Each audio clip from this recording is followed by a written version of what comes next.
I didn't leave her. Not really. I was still there, sitting across from her at dinner, replying to her messages, saying yeah at the right moments. But something in me had already checked out. And the strange part was, I didn't even notice when it happened. I remember thinking everything in my life was normal. Not perfect, not exciting, just stable. I had a decent job, a predictable routine, and a relationship that on paper looked healthy.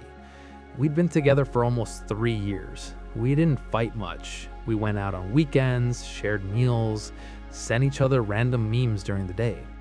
It felt like what people called comfortable, and I believe that was enough. I used to tell myself, this is what a good relationship looks like: calm, steady, no drama. But if I'm being honest, there was always this low, quiet feeling in the background. Not loud enough to alarm me, just there, like a thought I kept postponing. I remember brushing it off. Everyone feels this way sometimes, right? It started with small things, things that didn't feel important at first. She would tell me about her day, and I'd listen, but not really. My mind would drift. I'd nod, say, that's crazy, or yeah, I get that. But inside, I wasn't there. I thought I was just tired. Work had been demanding. Long hours, constant pressure. It made sense. But then I noticed something else. I stopped sharing things.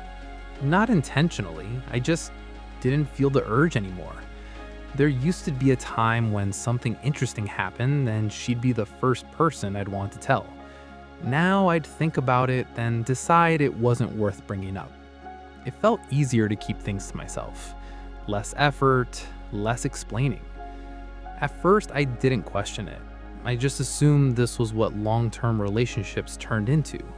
Less talking, less excitement, more routine. Normal. One night, she asked me a simple question. "Are you okay?" I remember looking at her, slightly confused. "Yeah, why?" She hesitated for a second. "You've just been different." Different. The word stuck with me longer than I expected. I shrugged it off. "I'm just tired. Work's been a lot." She nodded, but I could tell she wasn't fully convinced. And for some reason, that annoyed me. Not because she was wrong, but because I didn't want to think about it.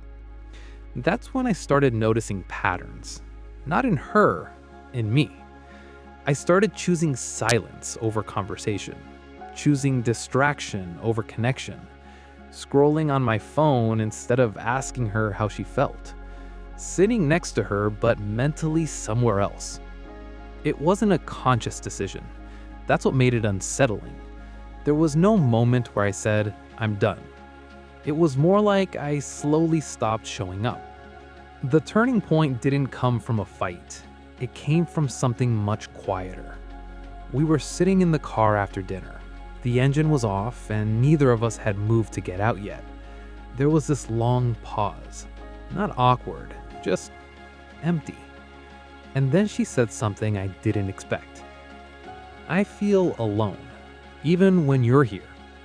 I didn't respond right away, because deep down, I knew exactly what she meant, and I hated that I couldn't argue with it.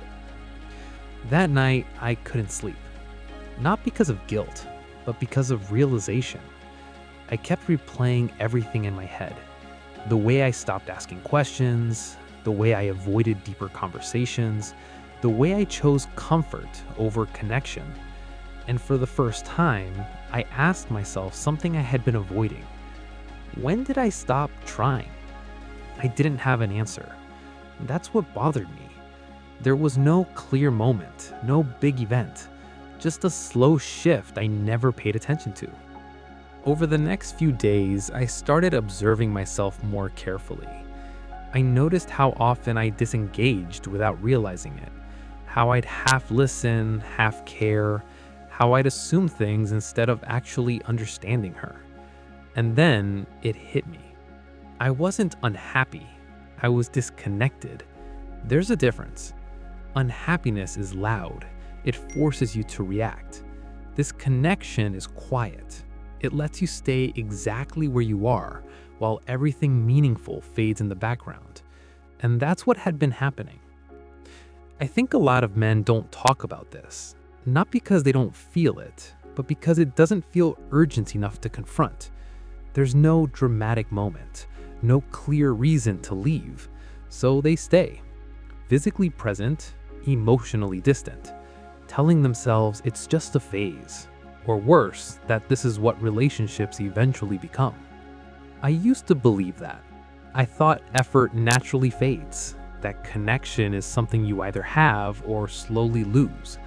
But what I didn't realize is this: connection doesn't disappear on its own. It's replaced by routine, by distraction, by unspoken assumptions. A few days later, I tried something different. Nothing big. I just sat with her and asked, "How have you really been feeling lately?"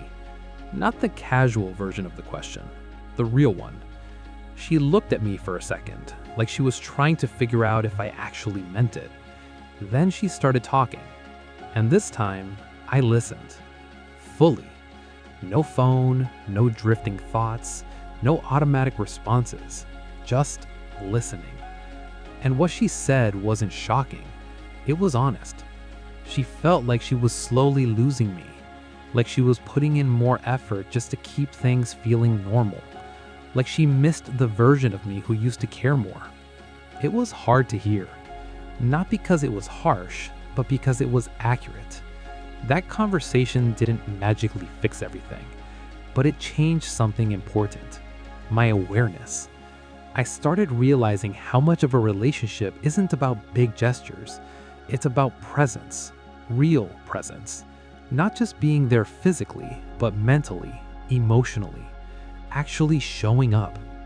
I also had to confront something uncomfortable. It wasn't just about her, it was about me. Avoiding effort, avoiding vulnerability, avoiding the small, consistent choices that keep a connection alive.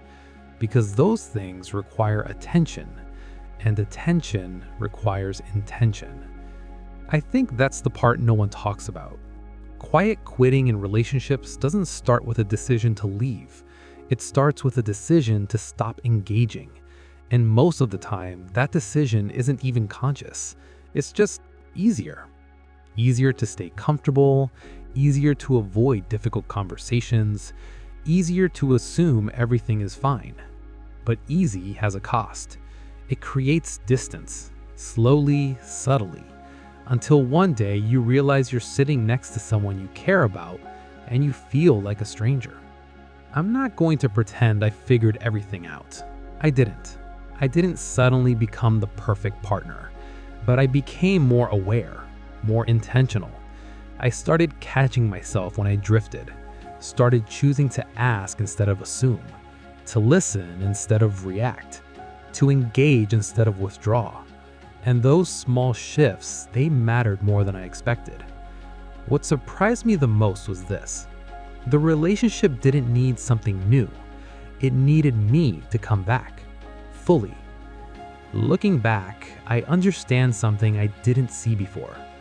A lot of men aren't leaving relationships.